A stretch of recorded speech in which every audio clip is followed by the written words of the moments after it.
اور بندے حاضر ہوتے ہیں۔ حضرت ایوب علیہ السلام کے پاس جتنا تھا شاید اس دنیا میں اتنا کسی کے پاس نہیں ہوگا، اتنا مال اللہ نے انہیں عطا کیا، مگر وہ شکر کے لیے رات کھڑے ہوتے تو صبح ہو جاتی۔ اللہ تعالیٰ ان کو دکھا کر فرشتوں پر رشک فرماتا تھا، اے فرشتوں دیکھو میرا بندہ، میں نے اسے سب دیا ہے پھر بھی میری عبادت میں کمی نہیں کرتا۔ فرشتوں نے کہا کہ مولا اگر تو اس سب سے لے لے گا تو شکر کرے گا یہ بندہ تیرا؟ اللہ تبارک و تعالیٰ نے فرمایا اب اسے میں آزمائش میں ڈالتا ہوں۔ تم نے یہ سوال کیا ہے کہ میرے مال ساری چیزیں دینے کی وجہ سے یہ شکر کر رہا ہے، تو حضرت ایوب علیہ السلام کثرت سے الحمدللہ کہا کرتے تھے۔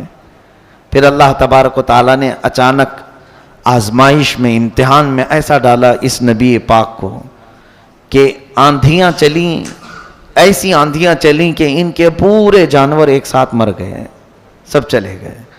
ایک بھاری نقصان ہے، یہ کروڑوں کا نقصان جس کا ہو جائے۔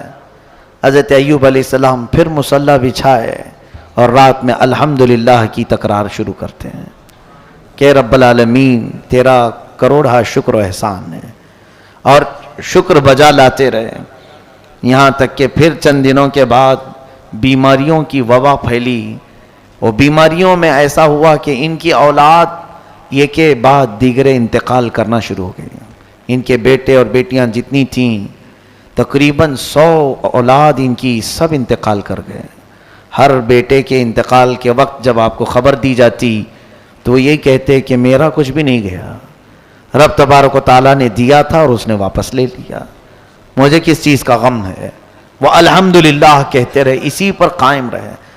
ظاہر سی بات ہے اولاد کی محبت، مال کی محبت فطرت میں آ ہی جاتی ہے۔ یہ بہت کٹھن مرحلہ ہوتا ہے کہ صبر کر لے جانا، بولنے کے لیے بڑا آسان ہے، بولنا آسان ہے، عمل کر کے دکھانا یہ بہت کٹھن مرحلہ ہے۔ کسی کی جدائی برداشت کرنا یہ سب کے بس کا کام نہیں۔ اس کے بعد ان کی یہ اہل خانہ سارے جب دنیا سے رخصت ہو گئے، کچھ بھی باقی نہیں تھا سوائے آپ کے ایک چھوٹے سے گھر کے اور آپ کی ایک وفا شعار بیوی حضرت بی بی رحمت، ان کو جمیلہ بھی کہا گیا ہے۔ حضرت بی بی رحمت آپ کے ساتھ رہیں خدمت کرتے ہوئے، باقی کوئی نہیں تھا۔ حضرت ایوب علیہ السلام پھر چند دنوں کے بعد خود آپ کو علالت بیماری ایسی آئی کہ بخار بڑھتا گیا بڑھتا گیا بڑھتا گیا، اتنا کہ آپ کا جسم بخار سے گل گیا پورا، لیکن اس حالت میں بھی آپ بارگاہ رب العزت میں پوری رات کھڑے ہونے کی کوشش کرتے۔ آپ لکڑی کے سہارے، دیوار کے سہارے کھڑے ہوتے تھے اور گر جاتے تھے رات کو عبادت کرتے کرتے۔ پھر ایک وقت ایسا بھی آیا کہ آپ کے جسم میں سب دراڑیں پڑ گئی تھی، گوشت کٹ کٹ کے گرنے لگا، اور جب آپ کو سلایا جاتا پھر اٹھایا جاتا تو آپ کی چمڑی بسترے سے لگ جاتی تھی۔ جسم مبارک میں اس قدر گلن آ گئی تھی، یعنی گل گیا تھا بخار کی تپش سے، گرم سے۔ اس حالت میں آپ سوئے رہے، پھر اب کھڑے ہونے کی بھی طاقت نہیں تھی، تو لیٹے ہوئے اپنی زبان سے الحمدللہ الحمدللہ کہتے رہے، ایک دن بھی شکایت نہیں کی، ایک دن بھی نہیں کہا میرا تو سب لٹ گیا، میں کیا تھا، کیسا تھا، کہاں آ گیا، کچھ بھی نہیں۔ اس حالت میں بھی بستر پر رب تبارک و تعالیٰ کے شکر میں مصروف ہے۔ اسی لیے تو صبر اور شکر یہ دو چیزیں بہت ہلکی چیزیں ہیں کہنے کو، لیکن عمل میں اتنی ہی بھاری ہیں، بہت بھاری ہیں۔ صبر کر لے جانا اور شکر کر لے جانا یہ اولیاء اکرام، انبیاء اکرام کی اعلیٰ عادتوں میں سے ہے۔ اگر کسی کو لگ گئی یہ عادتیں، سمجھ لو کہ وہ بہت بڑا مقام حاصل کر لیا، بہت بڑا مقام حاصل کیا، ورنہ ہر ایک کے بس کی بات ہے ہی نہیں ہے۔ میرے عزیزو، سیدنا ایوب علیہ السلام اسی حالت میں سوئے رہے سوئے رہے۔ پھر ایک وقت ایسا آیا کہ آپ کی زبان کٹ گئی، زبان کٹ گئی جگہ جگہ سے، زبان ہلتی نہیں تھی۔ اس حالت میں بھی ان کی وفا شعار خاتون حضرت بی بی رحمت انہیں چھوڑ کر نہیں گئیں۔ اس خاتون کو ہماری عورتیں آئیڈیل بنا لیں، نمونہ بنا لیں۔ آج اگر تمہارا شوہر صحیح سلامت ہے، تمہیں دیکھ رہا ہے، کما رہا ہے، تو اس کے آگے پیچھے گھوم رہی ہو. جہاں اس کی نوکری چھوٹی، جہاں اس کی صحت میں کمی آئی، تم فوراً شکایتیں شروع کرتی ہو، اور پھر کوشش میں یہ لگی رہتی ہیں کسی بھی طرح سے بھاگ جائیں چھوڑ کر کے. کچھ نہیں کرتا ہے. اس کی صحت مندی کے دنوں میں تو کچھ کیا اس نے. اگر آج اس پر کوئی چیز آفتیں آ گئی ہیں، بارگاہ رب العزت میں دعا کرو کہ مولا اس پر آئی ہوئی بلائیں ٹال دے. اللہ تعالی بیوی کی دعا سے شوہر کو صحیح فرماتا ہے، لیکن ناشکری بیویوں سے نہیں. اور حدیث پاک میں یہ بھی ہے، حضور صلی اللہ علیہ وسلم فرماتے ہیں میں نے جہنم میں اکثر عورتوں کو دیکھا معراج کی رات میں. صحابہ سے صحابیات اس وقت جو موجود تھیں حضور سے پوچھتی ہیں یا رسول اللہ کیوں عورتیں زیادہ کیوں تھیں؟ اللہ کے نبی فرماتے ہیں یکفرن العشیر، کہ وہ اپنے شوہروں کی ناشکری بہت کرتی ہیں. ناشکری. اور حضور نے یہ لفظ بھی بتا دیا حدیث پاک میں کہ زندگی بھر اس کے ساتھ اس کا شوہر اچھا کرتا ہے، کبھی اس کی خواہش کے مطابق کوئی کام نہیں کیا تو وہ پورے کاموں کو یوں کہہ دیتی ہے کب تم نے میرے ساتھ اچھا کیا. یہ جملہ اس کو جہنم میں لے جائے گا. یہ تو عادت سی بنی ہوئی ہے گھروں میں. میری بہنیں، عزت مآب خواتین، ان تمام چیزوں سے پرہیز کرو. تمہاری زبان جو اس طرح سے بے لگام ہے آج، یہ دوزخ میں جانے کا سبب بن سکتی ہے.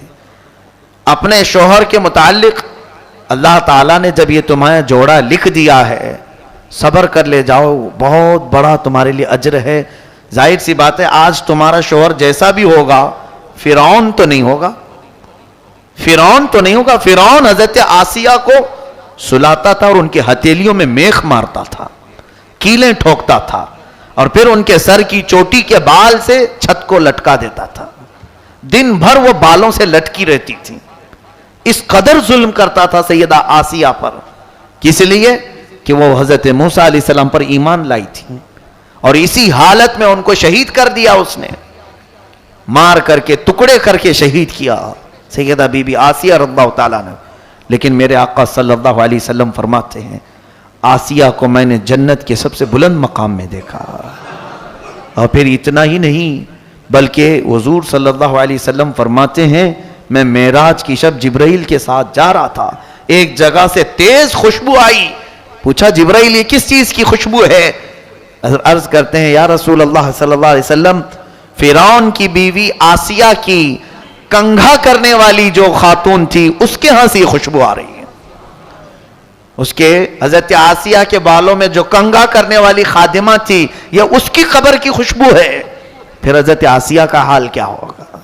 صبر کی وجہ سے وہ اجر دیا گیا. بہرحال حضرت بی بی رحمت ایوب علیہ السلام کی نیک وفا شیار خاتون یہ بھی ایسی صابرہ تھیں، چھوڑ کر بھاگی نہیں.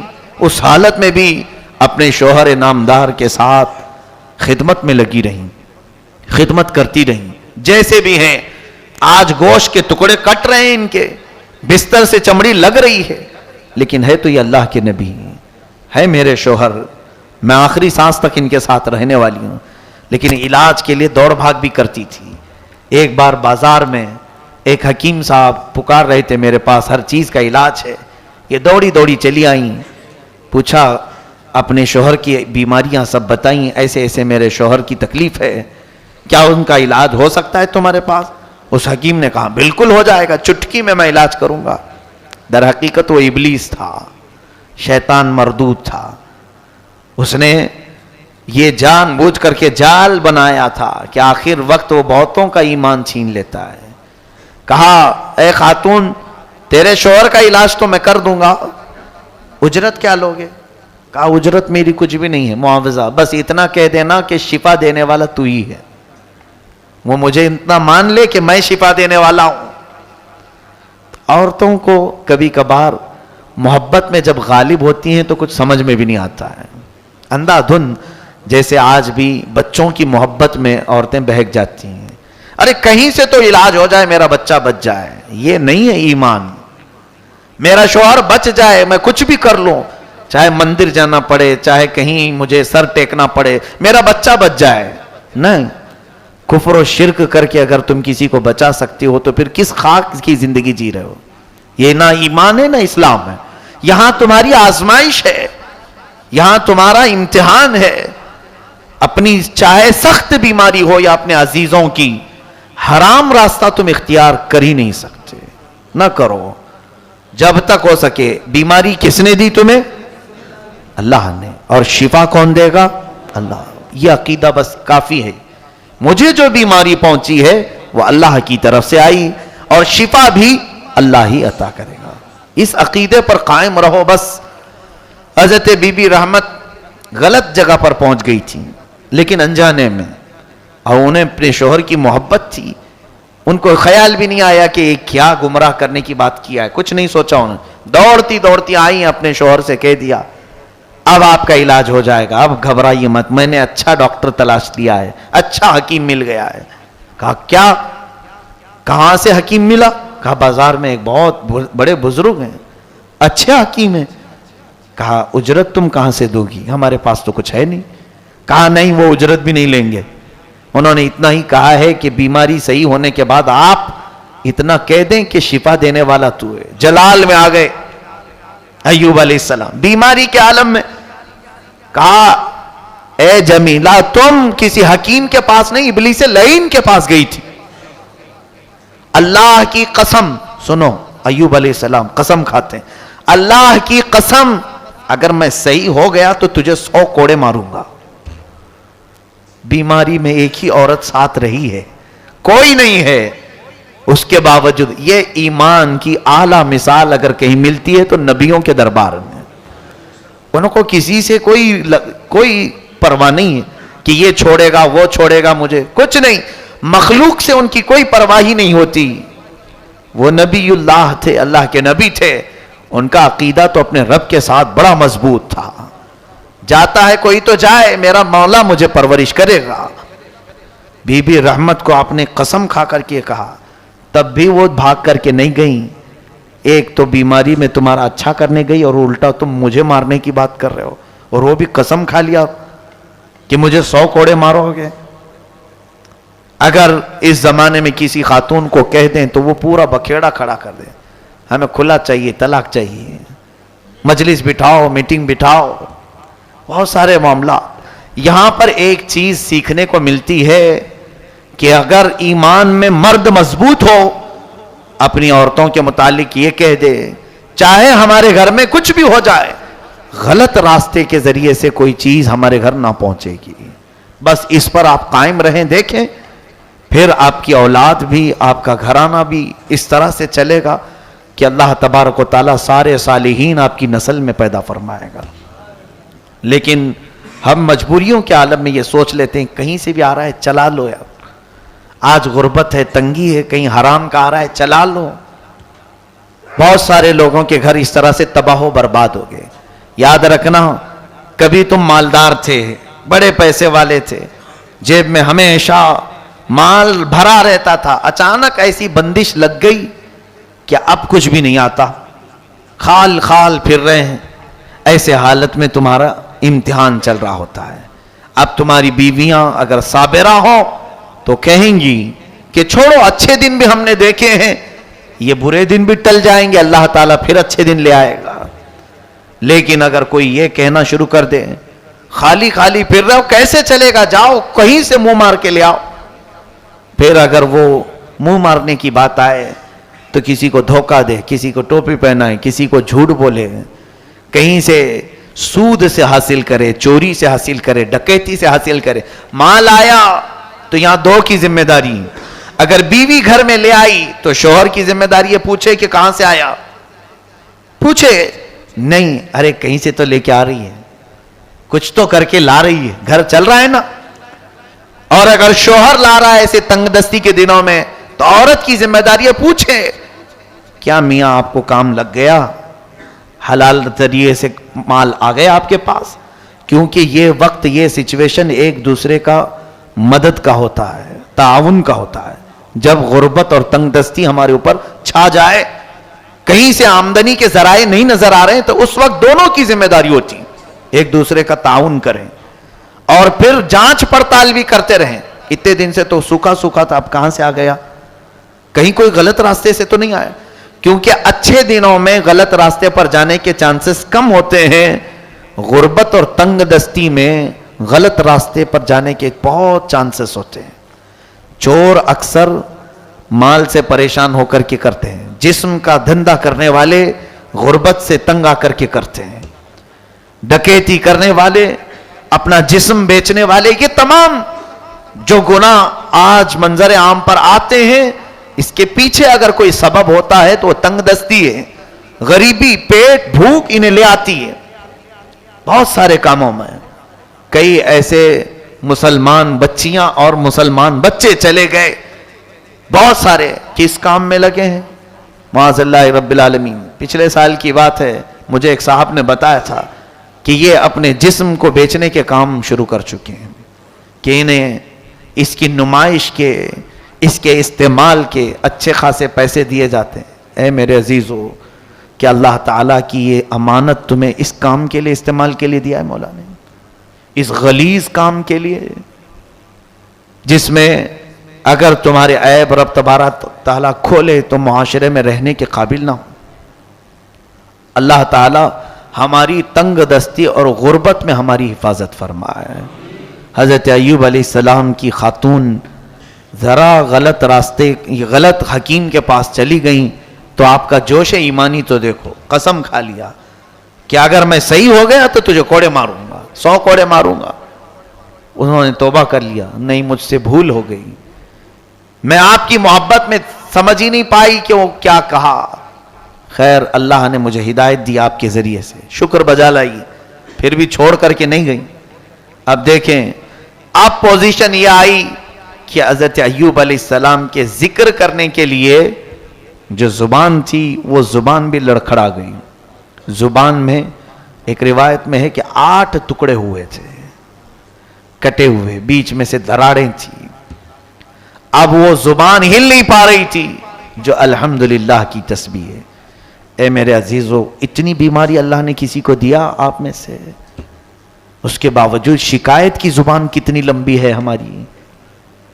اب حضرت ایوب علیہ السلام کا جملہ سنیں، کہتے ہیں ربی انی مسنی الضر وانت ارحم الراحمین۔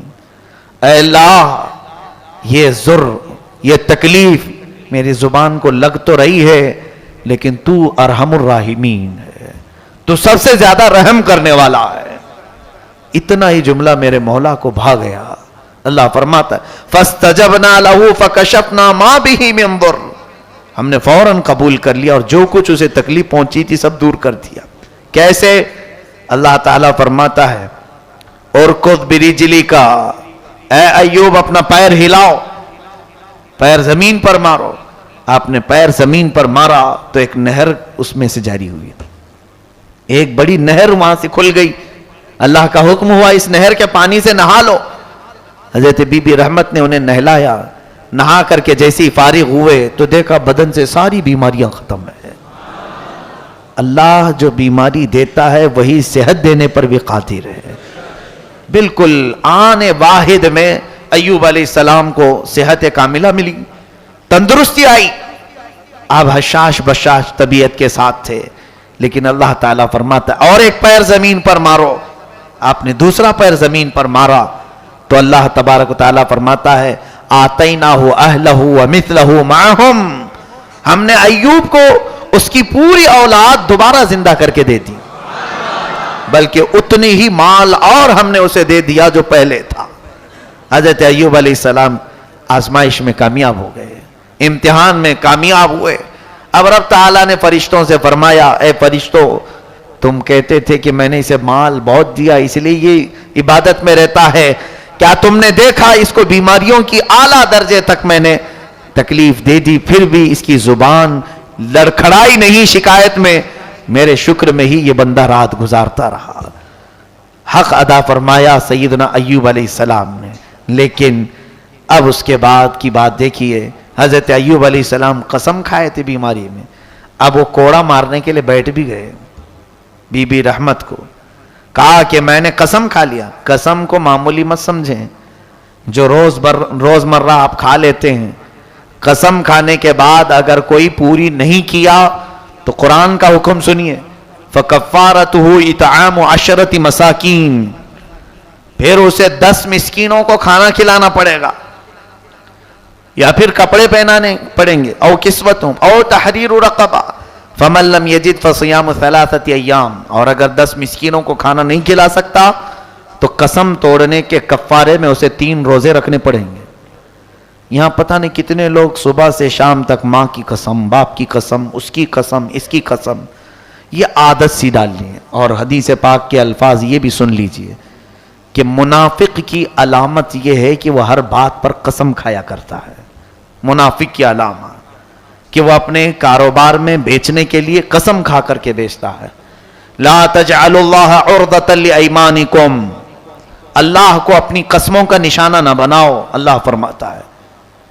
قسم کھانے کی جو ضرورت ہے وہ بہت الگ چیز ہے، جہاں یقینی بات کہی جاتی ہے وہاں پر قسم یاد کی جاتی ہے۔ اب سنیے، نبی کی قسم ایسے نہیں ہوتی کہ کھا لیے اور چھوڑ دیے، ایسا تو چلتا رہتا ہے، نہ، اس کو پورا کرنے کے لیے بیٹھے۔ اب 100 کوڑے عورت کو ماریں گے تو مری جائے گی۔ بی بی رحمت اور اتنی وفا شعار خاتون کی بیماری میں بھی ساتھ نہ چھوڑی، لیکن کیا ہے، حضرت ایوب علیہ السلام نے جو کوڑے مارنے کی قسم کھائی اس کو پورا کرنے بیٹھے ہی تھے کہ اللہ تعالیٰ کو رحم آیا۔ مولا تعالیٰ نے جبرائیل امین کو بھیجا، کہا ہے جبرائیل جاؤ، میرا بندہ اپنی قسم پوری کر کے رہے گا، کیونکہ انہوں نے قسم یاد کی، قسم کھایا ہے تو یہ پوری کر کے رہیں گے۔ ان سے کہہ دینا خذ بیدک ضغطا فاضرب بہ ولا تحنث انا وجدناہ صابرا۔ اللہ فرماتا ہے ایوب سے کہنا ایک جھاڑو لے لے جس میں 100 کاریاں ہوتی ہیں، ایک بار بی بی رحمت کو مار دے، اس کی قسم پوری ہو جائے گی 100 کوڑے کے برابر۔ یہ رب تبارک و تعالی ہے، جب وہ چاہے اپنے معاملات میں تخفیف اور آسانی بھی فرما دے۔ ویسے ہم گناہوں کے بوجھ اٹھا کر کے لے جاتے ہیں۔ آج قرآن کی ایک آیت میں پڑھ رہا تھا جس میں اللہ تبارک و تعالی فرماتا ہے وَسِيقَ الَّذِينَ كَفَرُوا إِلَى جَهَنَّمَ زُمَرًا، کھینچ کر کے لایا جائے گا کافروں کو، حَتَّى إِذَا جَاءُوهَا فُتِحَتْ أَبْوَابُهَا، جب وہ قریب آئیں گے دروازے کھول دیے جائیں گے، وَقَالَ لَهُمْ خَزَنَتُهَا، اور جہنم کے جو دربان کھڑے ہوں گے وہ ان سے کہیں گے، کافروں سے، جہنمیوں سے، أَلَمْ يَأْتِكُمْ رُسُلٌ مِّنْكُمْ، کیا تمہارے پاس اللہ کے رسول نہیں آئے تھے؟ یتلون علیکم آیات ربکم، تمہارے سامنے وہ تمہارے رب کی آیتیں تلاوت نہیں کرتے تھے؟ وینذرونکم لقاء یومکم ھذا، اور یہ قیامت کے دن سے تمہیں نہیں ڈراتے تھے؟ یہ جہنم کے دربان پوچھ رہے ہوں گے، کھینچ کر کے جن جن کو لایا جائے گا۔ اب وہ کیا کہیں؟ قالوا بلا ولکن حقت کلمۃ العذاب علی الکافرین، کہیں گے ہاں آئے تو تھے لیکن کیا کریں، افسوس کہ عذاب ہم پر مسلط ہو گیا ہے۔ پھر کہا جائے قیل ادخلوا ابواب جہنم خالدین فیہا، ان سے کہا جائے گا داخل ہو جاؤ جہنم میں، ہمیشہ تم کو یہاں رہنا ہے، نکلنا نہیں اب یہاں سے۔ پھر دوسری آیت وسیق الذین اتقوا ربهم الی الجنۃ زمرا، کچھ متقی پرہیزگاروں کو بھی کھینچ کر کے جنت پہ لے آیا جائے گا، ان کو بھی پکڑ کر کے لے جانے کی بات ہے۔ یہ بعض بندے ہیں جنت میں ان کو کھینچ کر کے لے جایا جائے گا، کیونکہ وہ کہیں گے ہم جنت کے لیے عبادت نہیں کرتے تھے، ہم اللہ کے لیے کرتے تھے۔ کچھ ایسے مخلص بندے ہوں گے، اللہ تعالیٰ ان کو فیصلہ سنا دے گا جاؤ تم نے جو عبادت کی اس کے بدلے میں تمہیں جنت ہے، وہ کھڑے ہو جائیں گے میدان میں محشر میں، نہیں ہم جنت کے لیے نہیں عبادت کرتے تھے، ہم تیری رضا کے لیے کرتے تھے۔ تب حکم ہوگا پکڑ کر کے لے جاؤ ان کو۔ وسیق الذین اتقوا ربهم الی الجنۃ زمرا حتی اذا جاءوها فتحت ابوابها، اب جب یہاں آئیں گے تو اس کے بھی دروازے ان کے لیے کھول دیے جائیں گے۔ وقال لهم خزنتها، اب جنت کے جو دربان فرشتے ہیں وہ کیا کہیں گے؟ سلام علیکم طبتم فادخلوها خالدین، تم پر سلامتی ہو، مبارکبادی ہو، اے جنتی ہو، آؤ اندر اور ہمیشہ ہمیشہ کے لیے رہ جاؤ۔ اب پھر وہ کیا کہیں گے جنتی؟ وقالوا الحمدللہ، وہ کہیں گے اللہ کا شکر ہے، ہم سے اللہ نے بڑی آفت کو دور کر دیا۔ اب یہ تفسیر میں بتاؤں، اس آیت کو پڑھتے وقت میدان میں کھڑے ہیں، اعمال دیے جا رہے ہیں، بندہ جو ہے اپنے اعمال پڑھنے میں مصروف ہے، تو جیسے ہی نیکیاں پڑھنے کا حکم دیا جاتا ہے پہلے اس کو، تو اپنی اچھائیاں پڑھتا رہتا ہے۔ یوم تبیض وجوہ، یہ بھی قرآن میں، اس کا چہرہ ایک دم چمک جائے گا، یعنی سفید، اور اس کے بعد وہ ہنستا مسکراتا پڑھتا جا رہا ہے۔ رب تبارک و تعالی اس سے پوچھتا ہے، یہ تیرے اعمال جو تو نے پڑھا تو اس سے خوش ہے؟ وہ کہتا ہے ہاں مولا خوش ہوں۔ اللہ فرماتا ہے میں نے قبول کر لیا ہے، یہ تیری نیکیاں قبول کر لیا، اس لیے اس میں ہے یہ۔ اچھا اور آگے پڑھ، پھر آگے پڑھے گا، اب اس کی برائیاں شروع ہو جائیں گی۔ اب جب برائیاں پڑھنے لگے گا، تسود وجوہ، کالا ہونے لگے گا چہرہ، شرمندہ ہونے لگے گا، اب اس کے ہاتھ پیر کانپنے لگیں گے۔ رب تبارک و تعالیٰ فرماتا ہے کیا ہوا؟ ان تمام چیزوں سے تجھے پریشانی ہو رہی ہے؟ وہ رونے لگے گا اور سر نہیں اٹھائے گا، اے رب العالمین مجھے ایسا لگتا ہے کہ میری نیکیوں پر یہ بھاری ہو جائیں گے، یہ غالب آ جائیں گے۔ رب تبارک و تعالیٰ فرماتا ہے اب یہی چیز میں بتانا چاہتا ہوں کہ وہ قادر مطلق ہے، جب جسے جیسا چاہے حکم فرمائے۔ اب اس کے بعد ارشاد فرماتا ہے اے فرشتوں اس کا نامہ اعمال لے لو، فرشتے لے لیں گے اور اس کے بعد پھر اسے دیں گے، پھر پڑھ، اب پڑھنے لگے گا، اللہ تبارک و تعالیٰ اس کی پوری برائیاں مٹا چکا ہوگا۔ یمحو اللہ ما یشاء ویثبت، یہ بھی ہے اللہ جو جو چاہے گا وہ مٹا دے گا اور جتنا چاہے گا اتنا باقی رکھے گا۔ اب پھر اس سے کہا جائے گا پڑھو، وہ کہے گا مولا اب بھی جو پڑھ رہا تھا وہ کہاں چلی گئی، جو میری برائیاں تھی وہ کہاں چلی گئی؟